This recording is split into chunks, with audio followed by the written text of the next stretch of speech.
Yes, class. Today we are going to start this chapter number 3, Tools of Financial Statement Analysis, Comparative Statements and Common Size Statements.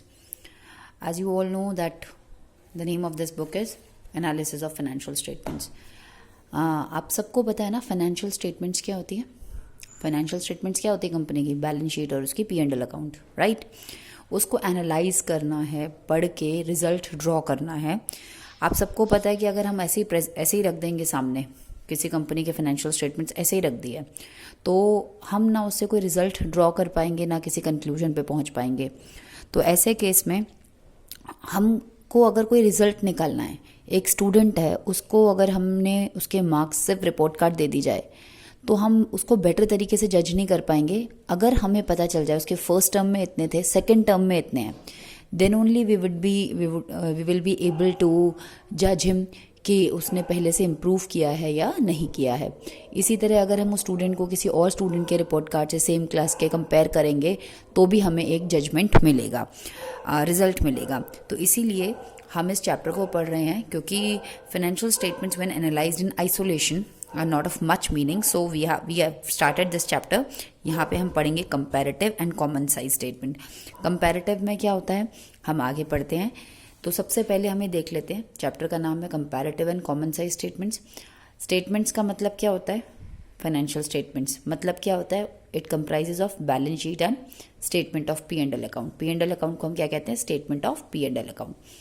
तो सबसे पहले comparative statement, common size statement. तो यहाँ पे आपके पास 4 word दिख रहे हैं, 3 वर्ड कंपैरेटिव, एक वर्ड कंपैरेटिव है, दूसरा वर्ड स्टेटमेंट है और तीसरा वर्ड कॉमन साइज है. तो स्टेटमेंट का मतलब तो मैंने बता दिया क्या होता है, बैलेंस शीट और स्टेटमेंट ऑफ P&L.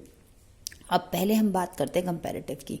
तो हमें इन दोनों ही स्टेटमेंट्स को आपस में एक रिजल्ट ड्रॉ करना है. इन दोनों ही जो बैलेंस शीट है और स्टेटमेंट ऑफ P&L है, इससे एक रिजल्ट एनालाइज करके एक रिजल्ट पर आना है. और उसके लिए जो हम टूल्स यूज़ कर रहे हैं वो पहला है आपका कंपैरेटिव और दूसरा है आपका कॉमन साइज. पहला टूल है कंपैरेटिव और दूसरा टूल है कॉमन साइज. तो हम इन दोनों ही फाइनेंशियल स्टेटमेंट्स को दोनों ही तरीके से दोनों टूल्स के साथ एनालाइज करेंगे. तो पहले हम बैलेंस शीट की बात करते हैं. कंपैरेटिव बैलेंस शीट को भी आप कंपैरेटिव टूल से एनालाइज करेंगे और स्टेटमेंट ऑफ P&L को भी आप कंपैरेटिव टूल से एनालाइज करेंगे. बैलेंस शीट को भी आप कॉमन साइज से एनालाइज करेंगे और स्टेटमेंट ऑफ P&L को भी कॉमन साइज से एनालाइज करेंगे. तो हमें बेसिकली क्या देखना है, दोनों ही फाइनेंशियल स्टेटमेंट्स को दोनों ही टूल्स के साथ में हमें एनालाइज करना है. तो पहले हम स्टार्ट करते हैं कंपैरेटिव बैलेंस शीट. बहुत इजी है, आपको सिर्फ बुक में देखना है, मैं इसको सॉल्व भी नहीं करूँगी. बैलेंस शीट आपके सामने, इलस्ट्रेशन नंबर 1, ये कंपनी की बैलेंस शीट दी हुई है. This is your particulars, note number 31 March 2020 and 31 मार्च 2019. ये कंपनी की बैलेंस शीट है. आपको बैलेंस शीट का परफॉर्मा बताया गया है. अब आपने इसको कंपेयर करना है. कंपेयर करने के मतलब है इसको अपने पिछले साल के रिजल्ट को इस साल के रिजल्ट से कंपेयर करना है. अब आपने इसका परफॉर्मा कैसे बनाना है, ये पर्टिकुलर्स आइटम दिए हुए हैं, आपने एज इट इज़ इन आइटम्स को कॉपी कर लेना है. नोट नंबर दिया है एज इट इज़, इसको भी आपने कॉपी कर लेना है. कंपेयर हमेशा पास्ट को प्रेजेंट से किया जाता है, इसलिए पास्ट अपना आगे लिखेंगे. 2019 वाली line as it is copy करके आगे लिखेंगे, 2020 वाली लाइन पीछे लिखेंगे.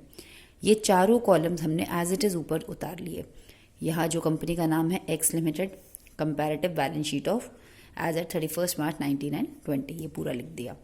1 2 3 4 तो हमने यहीं से उतार लिए. अब हमें 2 न्यू कॉलम अपने आप ऐड करने हैं. पहला कॉलम है एब्सोल्यूट चेंज. कंपेयर में यही तो पता लगाना है ना कि पिछले बार से इस बार कितना चेंजेस आए. और दूसरा है परसेंटेज चेंज, उस चेंज को हमने परसेंटेज में भी निकालना है. तो यहाँ पे आपका 12 लाख से 18 लाख हो गया, तो कितने लाख का चेंज हो गया? 6 लाख का. 6 लाख से 6 लाख रह गया, डैश 3 लाख से 6 लाख हो गया, 3 लाख का चेंज हो गया.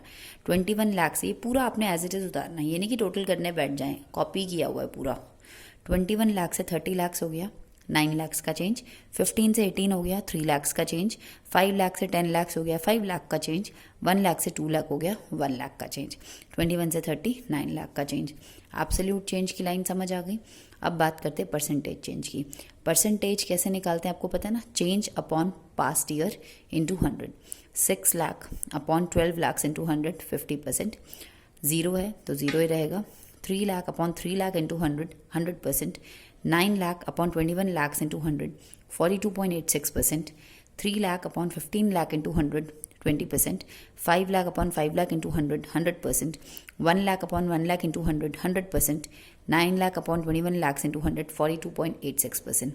आई होप ये बिल्कुल क्लियर है. एब्सोल्यूट चेंज और परसेंटेज चेंज की लाइन हमें इंट्रोड्यूस करनी है, बाकी हमें एज इट इज गिवन है. क्वेश्चन नंबर 4 में भी एक बार देखते हैं. इलस्ट्रेशन नंबर 4, इसको कोई डिफरेंस ऐसा नहीं है. यहाँ पे आपको बैलेंस शीट दी हुई है किस कंपनी की, ग्रीन लिमिटेड की. नोट नंबर दिया है 2020 दिया है और प्रीवियस ईयर भी दिया है. यहाँ पे नोट नंबर में एक जगह आपने देखा 1 लिखा है. आपको पता है बैलेंस शीट में अगर किसी भी इसके आगे नोट नंबर लिखा है, दैट मीन्स ये लॉन्ग टर्म बोरोइंग के क्या कंपोनेंट्स हैं, ये लॉन्ग टर्म बोरोइंग में क्या क्या इन्होंने इंक्लूड किया है, ये नोट नंबर 1 में नीचे दे रखा है. ठीक है, तो नोट नंबर 1 में यहाँ साफ साफ लिखा हुआ है loan from bank and others, total करके उन्होंने ऊपर दिया है.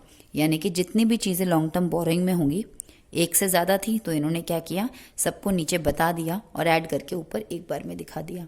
इससे हमारे क्वेश्चन में कोई डिफरेंस नहीं आता. आपने इसको एज इट इज़ कॉपी करना है जैसे बताया था आपको. बस आपने ध्यान ये रखना है कि जहाँ पे इन्होंने नोट नंबर 1 दिया है, क्या है वो लॉन्ग टर्म बोरोइंग, तो आपने ये नोट नंबर 1 वाला कॉम्पोनेंट पूरा उतारना है. ये आपको नोट नंबर 1 दिया हुआ है, नोट नंबर 1 वाला कॉम्पोनेंट आपने पूरा उतारना है. जैसे कि जब आप लॉन्ग टर्म बोरोइंग लिखेंगे तो यहाँ पे आपने फर्स्ट में लिखना है लोन फ्रॉम बैंक, नीचे से उतार के लोन फ्रॉम अदर्स. एग्जैक्टली आपने ये कॉपी कर देना है. ठीक है, और फिर वही बिल्कुल ऐसे ही उतारा, पहले 2019, फिर 2020, फिर एब्सोल्यूट चेंज एंड फिर परसेंटेज चेंज. ओके, इसकी हेल्प से आप क्वेश्चन नंबर 1 से लेके 7 तक कर सकते हैं. बिल्कुल सिंपल है, सिर्फ आपको कॉपी पेस्ट ही करना है. Question number 1 to 7 absolute change percentage change निकालने के ही मेन मार्क्स है, क्योंकि ये सब तो आपको ऊपर ही दे रखा है, तो आपने एब्सोल्यूट चेंज और परसेंटेज चेंज अच्छे से निकालना है. बाकी क्वेश्चन नंबर 1 to 7 आप इसकी हेल्प से करेंगे. नेक्स्ट मैं आपको कंपैरेटिव P&L अकाउंट बताती हूँ.